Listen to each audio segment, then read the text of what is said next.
Assalamualaikum warahmatullahi wabarakatuh. Alhamdulillah, alhamdulillahirabbil alamin. Wa bihi nasta'in ala umuri dunya waddin. Allahumma shalli ala sayyidina Muhammad wa ala ali sayyidina Muhammad. Rabbana taqabbal minna innaka antas samiul alim. Rabbana atina fid dunya hasanah wa fil akhirati hasanah wa qina adzabannar. Amin amin amin ya rabbal alamin. Amma ba'du. Yang saya hormati Bapak Kepala Sekolah SMA Negeri 1 Jombang, yang saya hormati Ibu Bapak Dewan Guru SMA Negeri 1 Jombang, wabil khusus Ibu Endang selaku wali kelas beserta pemberi tugas dan pemberi materi Bahasa Indonesia, yang saya hormati jajaran staf TU SMA Negeri 1 Jombang, dan teman-teman yang sangat saya cintai dan yang sangat saya rindukan dalam situasi pandemi seperti ini. Puja puji syukur tercurahkan kehadirat Allah Subhanahu wa taala, yang mana atas berkat rahmat taufik hidayahnya lah saya secara pribadi dapat menjalankan tugas, dapat melakukan kewajiban mengikuti ujian praktek SMA Negeri 1 lulusan 2021. Alhamdulillah, alhamdulillah. Tak lupa sholawat serta salam tentunya kita curahkan kepada junjungan kita Nabi Agung Muhammad Sallallahu Alaihi Wasallam, yang mana berkat tuntunannya, berkat kesabarannya, kita telah dituntun dari zaman kegelapan zaman jahiliyah menuju zaman yang terang benderang ad-dinul Islam. Alhamdulillah. Bapak Ibu sekalian beserta siapapun, masa-masa seperti ini tentunya negara kita mengalami yang namanya pandemi. Pandemi menyentuh hampir semua lapisan ekonomi, kebudayaan, pendidikan, moral, kesosialan, dan lain sebagainya. Teknologi semakin maju, iya memang, karena semuanya bergantung pada teknologi. Misalnya saat ini nggak bisa bertatap muka, terpaksa pakai kamera HP di store. Ini Bu, saya telah melakukan ujian praktek begitu. Tentunya saat seperti situasi seperti ini bukan kemauan pihak manapun. Jadi kita bahas dari satu sudut pandang dari pendidikan. Tentunya ada guru, ada murid, juga ada pemerintah sebagai penyedia sarana prasarana pembelajaran, termasuk pencetus kebijakan-kebijakan seperti kebijakan daring yang sekarang ini dilakukan oleh hampir seluruh, bahkan mungkin seluruh sekolah, seluruh lembaga pendidikan di Indonesia. Dan ini sekali lagi tidak hanya pada lembaga pendidikan atau bidang pendidikan, ekonomi terganggu, perusahaan banyak keluar karyawannya yang di PHK, mahasiswa banyak menganggur, ijazah di mana-mana, tapi pengangguran juga di mana-mana. Tapi sekarang masalah terbesarnya bukan pandemi itu sendiri, tapi cara mengatasinya yang salah, jadi masalah yang lebih besar. Yang dari kalangan guru, mohon maaf, mengatakan ini semua adalah kesalahan pemerintah, tidak mampu mengatur pendidikan sedemikian rupa. Yang dari pemerintah mengatakan guru tidak mampu mengatur murid, guru dan pemerintah menyalahkan muridnya yang hanya malas-malasan, gak mau absen di GC, gak mau tugas. Padahal setiap orang pasti memiliki kepentingan dan alasan sendiri-sendiri masing-masing untuk melakukan satu hal.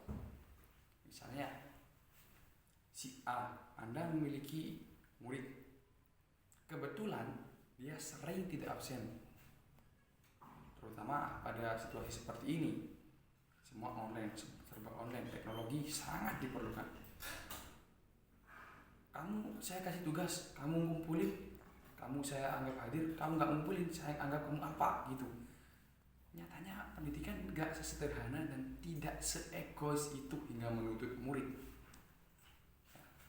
Mungkin mereka memiliki, jam segini saya bantu ibu saya harus ke pasar, jam segini ayah saya sawahnya kebanjiran, kan mungkin saja. Kalau orang tuanya nggak cari nafkah, bagaimana mau sekolah? Uangnya saja nggak ada. Itu setiap orang punya kepentingan. Jadi dari pihak guru jangan menyalahkan yang lain, dari pihak pemerintah jangan menyalahkan pihak lain, dari siswa juga jangan sok-sokan menyalahkan, demo di gedang, di depan gedung DPR, di depan Menteri Pendidikan dan lain sebagainya, upload tentang status-status yang bagaimana di IG, di Facebook, Twitter, YouTube, semuanya penuh dengan kritikan kejam. Katanya pemerintah gini, yang semuanya tidak ada bahkan yang beri semangat, tidak ada yang memberikan solusi. Dan perlu saya sampaikan pada kali ini, kembalikan kepada topik kita tadi, setiap orang memiliki kepentingan yang berbeda-beda. Misalnya, saya berikan satu contoh. Seorang yang sekolah formal tapi kebetulan dia berkesempatan menimba ilmu di pesantren. Siapa? Santri. Mungkin sebagian besar orang bilang santri ini gak bodoh, cuma kerja tidur. Enggak seperti itu, karena kalian menilainya dengan sisi ukur kehidupan kalian.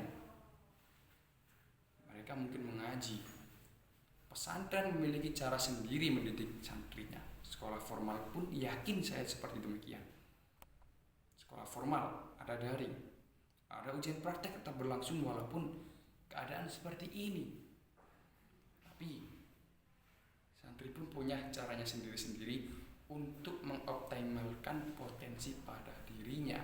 Karena kalau misalnya di Indonesia ini nggak ada pesantren sama sekali, Indonesia akan mengalami krisis moral. Tapi kalau nggak ada sekolah formal sama sekali, bagaimana teknologi akan dikuasai? Bagaimana teknologi akan dimaksimalkan? Semua saling membutuhkan, bukan saling berhantaman. Kalau semua saling berhantaman, bagaimana kita mewujudkan Bhinneka Tunggal Ika? Berbeda-beda tetapi satu jua. Dan yang sekarang terjadi bukan berbeda-beda tetapi satu jua, tapi kita satu bangsa tapi saling memecah belah. Itu yang terjadi sekarang. Dan mungkin ini yang dapat saya sampaikan. Kembali saya katakan, ini memang saya ingin menyelesaikan tugas saya ujian praktek. Tapi bila mana ada Anda Bapak Ibu sekalian menyatakan atau menilai ini suatu aspirasi pribadi dari saya sangat mengucapkan terima kasih sebesar-besarnya. Mungkin di luar sana ada yang berpikir seperti saya, bahwa setiap manusia memiliki kepentingan beda-beda, semua saling melengkapi, bukan saling menjatuhkan, bukan saling menghina, bukan saling mengalahkan, bukan saling mengejek. Kita ini Indonesia, kita mengajak bukan mengijak, kita memikul bukan memukul. Saya mewakili orang-orang yang mungkin tak berkesempatan sama dengan kalian. Yang demikian dari saya, kurang lebihnya mohon dimaafkan. Wabillahi taufiq wal hidayah, waridul inayah. Wassalamualaikum warahmatullahi wabarakatuh.